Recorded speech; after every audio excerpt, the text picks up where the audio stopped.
Hello everyone, welcome to CCP classes. आज हम लोग जैकबोर्ड क्लास 12 के लिए केमिस्ट्री से सरफेस केमिस्ट्री का इंपॉर्टेंट थ्योरी देखने वाले हैं। आपको बस इतनी ही थ्योरी करके जाना है एग्जाम के पहले। तो हम लोग सेशन को शुरुआत करते हैं और सेशन को शुरू से अंत तक देखने की कोशिश कीजिए और नोट्स बनाने की कोशिश कीजिए। इसका मैं पीडीएफ आपको टेलीग्राम चैनल पर प्रोवाइड कर दूंगा, आप वहाँ से भी इसको डाउनलोड कर लीजिएगा और कॉपी में नोट्स करने की कोशिश कीजिएगा या इसको प्रिंट आउट कर लीजिएगा। आपको बस क्लास 12 में केमिस्ट्री के लिए सरफेस केमिस्ट्री से इतनी ही थ्योरी पढ़ के चल जाइए, आपका मार्क्स एक भी छूटेगा नहीं। ओके,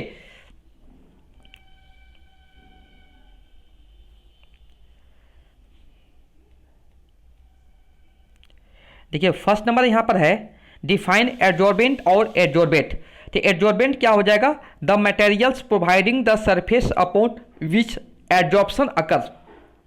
ये किसका डिफिनेशन है? एडजॉर्बेंट का डिफिनेशन हो जाएगा कि जिस मटेरियल पर क्या होगा, एडजॉर्प्शन अकर होगा, जिस सरफेस पर होगा उसको हम लोग एडजॉर्बेंट बोलते हैं। और एडजॉर्बेंट किसको बोलते हैं? The substance adsorbed is called क्या होगा? एडजॉर्बेट बोलेंगे उसको। The substance adsorbed is called adsorbate. जैसे एक एग्जांपल है कि मैं बताता हूं, यहां पर देखिए एग्जांपल है, in the adsorption of sucrose on activated charcoal. तो चारकोल यहां पर क्या होगा? एडजॉर्बेंट हो जाएगा और सुक्रोज क्या होगा? एडजॉर्बेट हो जाएगा यहां पर। सेकेंड नंबर जो है डिफाइन फॉलोइंग, यहां पर टिंडल इफेक्ट के बारे में। When a beam of light is pass through a colloidal solution the path of beam is illuminated. या आप ऐसे बता सकते हैं इसको, the scattering of light by colloidal particles is known as Tyndall effect हो जाएगा। नेक्स्ट जो है Brownian movement, the phenomena of zigzag motion of the colloidal particles is known as क्या होगा? ब्राउनियन मूवमेंट हो जाएगा। As the size of the colloidal particles increases the Brownian movement decrease हो जाएगा। अगर हम पार्टिकल साइज को बढ़ा देंगे, ठीक है, उसका ब्राउनियन जो मोशन होता है, ब्राउन ऐसे इस टाइप का मोशन जो होता है जिगजैग मोशन को बोलते हैं इसी को। तो जितना अगर साइज बढ़ाइएगा तो मोशन जो होगा वो डिक्रीज हो जाएगा, ब्राउनियन मूवमेंट। नेक्स्ट जो है electrophoresis, movement of the colloidal particles under the influence of the electric field is called electrophoresis. Okay, और positive charge particles move towards the cathode while negative charge particles move towards the anode. ये आपका किसके बारे में है? Electrophoresis के बारे में बताया गया है। नेक्स्ट जो है peptization, it is the process of converting of the precipitate into the colloidal solid by the shaking it with a dispersion medium in the presence of a small amount of electrolyte are called peptidization हो जाएगा इसका answer. Dialysis क्या हो जाएगा? देखिए, the process of separating the soluble impurities present in the colloidal solution by means of diffusion through a suitable membrane is called dialysis हो जाएगा। बहुत आसान है, इजी लैंग्वेज में मैं प्रोवाइड कर रहा हूं आप लोग को कि आपको याद करने में, पढ़ने में सुविधा हो, समझने में सुविधा हो, इसी कारण।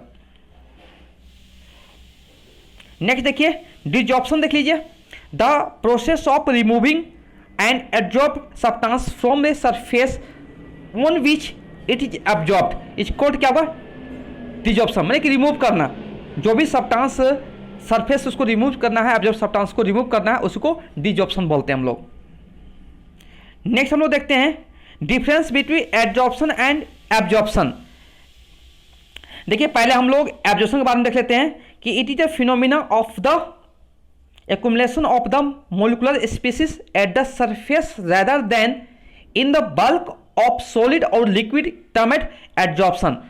और उसी प्रकार हम लोग एब्जॉर्प्शन को देख लेते हैं। It is the phenomena in which the substance assimilated is uniformly distributed throughout the body of the solid or liquid।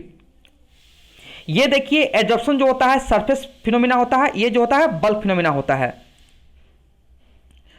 और भी देखेंगे कि एब्जॉर्प्शन में अनबैलेंस फोर्स एक्ट होता है और एब्जॉर्प्शन में बैलेंस फोर्स एक्ट होता है। और एब्जॉर्प्शन जो होता है हेटेरोजेनियस प्रोसेस होता है और एब्जॉर्प्शन होमोजेनियस प्रोसेस होता है। नेक्स्ट हम लोग देखते हैं difference between lyophilic colloids and lyophobic colloids. तो लियोफिलिक कोलाइड्स जो होता है सॉल्वेंट लाइकिंग, कहने का मतलब क्या है कि आपको सॉल्वेंट को अपने पास आने देगा, और लियोफोबिक कोलैट्स में क्या होता है, सॉल्वेंट को हेटिंग, ओके, फोबिया, फोबिया करना मतलब क्या है, दूर भगाना, यानी फोबिक। रिवर्सिबल सोल होता है ये, अब ये क्या होता है, इरिवर्सिबल सोल होता है। ये क्वाइट स्टेबल होता है, ये unstable, need to stabilising agent to pressure. और देखते हैं इसे, it can be easily coagulated, it can be coagulated easily, माने इसमें कोगुलेटेड इजली नहीं होता है, इसमें कोगुलेटेड इजली होता है। एग्जाम्पल की बात करेंगे तो देखिए इसमें लियोफिलिक में गम होगा, जेलाटिन हो जाएगा, स्टार्च, रबर। अब एग्जाम्पल ऑफ लियोफोबिक में देखेंगे तो सिल्वर और गोल्ड और aluminium hydroxide, ferric hydroxide, metal sulphide, ये सब हो जाएंगे, माने कि आर्सेनिक सल्फाइड हो जाएंगे। 5 नंबर जो है देखिए, लियोफिलिक कोलैट्स क्या होता है, the type of colloidal solutions there is a greater affinity between the dispersed phase as well as dispersed medium. Next जो है लियोफोबिक कोलैट्स क्या होगा, the type of colloidal solutions the dispersed phase does not have any affinity for the dispersion medium so that the colloidal is not readily formed. Next जो है 6 number, what are the emulsions, what are the types and give one example each type. Emulsions are colloidal solution in which dispersed phase as well as dispersing medium are liquid, दोनों होना चाहिए emulsion में, dispersed phase और dispersion medium दोनों के दोनों liquid होना चाहिए। ये 2 टाइप्स का होता है, 2 टाइप्स का होता है इमल्सन। एक देखिए यहाँ पर आपका फर्स्ट में जो है ऑयल इन वाटर इमल्सन, इसके बारे में देख लीजिए, those emulsion in which oil act as disperse phase and water act as dispersing medium. जैसे एग्जांपल मिल्क और वैनिशिंग क्रीम हो जाएगा। और वाटर इन ऑयल इमल्सन क्या हो जाएगा, those emulsion in which water act as a disperse phase and oil act as a dispersing medium. Example में देखिए बटर और क्रीम हो जाएगा इसका। 7 नंबर जो है, disperse phase and dispersion medium के बीच में क्या रिलेशन में, क्या माने डिफिनेशन क्या है, सिंपल सी बात है। डिस्पर्स फेज किसको बोलते हैं, it is the component present in a small proportion and just like a solute, जो सोल्यूशन में जो सोल्यूट जैसा बिहेव करेगा उसको हम लोग बोलते हैं डिस्पर्स फेज। जैसे सिल्वर इन वाटर, सिल्वर क्या हो जाएगा, डिस्पर्स फेज, वाटर क्या होगा बता, डिस्पर्सन मीडियम हो जाएगा यहाँ पर। डिस्पर्सन मीडियम क्या हो जाएगा, it is the component present in excess and just like in solvent in solution, क्या होगा, colloidal solution of silver in water हो जाएगा। कहने का मतलब डिस्पर्सन मीडियम का होगा वाटर होगा और सिल्वर जो हो जाएगा सोल्यूट हो जाएगा, माने कि डिस्पर्स फेज हो जाएगा। 8 नंबर जो है, right disperse phase and dispersion medium of hair cream of the colloidal solution. Hair cream is water in oil emulsion हो जाएगा, hair cream is water in oil emulsion हो जाएगा। इसमें डिस्पर्स फेज वाटर है और dispersion medium oil हो जाएगा इस केस में। 9 नंबर है, right disperse phase and dispersion medium of the paint. Paint देखिए यहाँ पर सबसे टाइप कोलाइडल सोल्यूशन किस टाइप में आता है, कोलाइडल का किस में आता है टाइप में, तो इसमें होगा सोल्व हो जाएगा और डिस्पर्स फेज सॉलिड और डिस्पर्सन मीडियम का होगा लिक्विड हो जाएगा इस केस में। 10 नंबर है, right disperse phase and dispersion medium of the milk A colloidal solution. देखिए डिस्पर्स फेज फैट और ऑयल और डिस्पर्सन मीडियम का होगा वाटर हो जाएगा और टाइप ऑफ कोलाइडल का होगा इमल्सन हो जाएगा। इमल्सन में देखिए यहाँ पर क्या हो जाएगा, ऑयल इन वाटर, माने कि क्या होगा, liquid and liquid, liquid disperse phase भी लिक्विड है और डिस्पर्सन मीडियम भी लिक्विड हो जाएगा। Difference between true solution, colloidal solution and suspension. True solution देखिए, it is the homogeneous mixture of 2 or more substance is called true solution. Example में देख सकते हैं शुगर सोल्यूशन, सॉल्ट सोल्यूशन, जो आप घर में बनाते भी हैं, sugar solution, salt solution, okay, सब सारे क्या है बताओ, ट्रू सोल्यूशन हो जाएंगे। इसका हम प्रॉपर्टी देख लेते हैं। प्रॉपर्टी, ये मिक्सचर, ये सोल्यूशन इज कैसा होगा, होमोजेनियस मिक्सचर हो जाएगा और particle of solutions are smaller than 1 nanometre. कहने का मतलब 1 नैनोमीटर क्या होता है, 1 नैनोमीटर इक्वल टू का 10 का पावर -9 मीटर होता है। Due to due to very small particles they do not scatter a beam of light so the path of the light is not visible. Okay, ये था आपको ट्रू सॉल्यूशन का properties और and definition. Next जो है colloidal solutions, it is the heterogeneous mixtures contains particle of intermediate size, माने कि ये जो होता है 1 नैनोमीटर से ग्रेटर और 100 नैनोमीटर से कम होता है। जैसे एग्जांपल है मिल्क और फॉग हम बता सकते हैं। यहाँ पर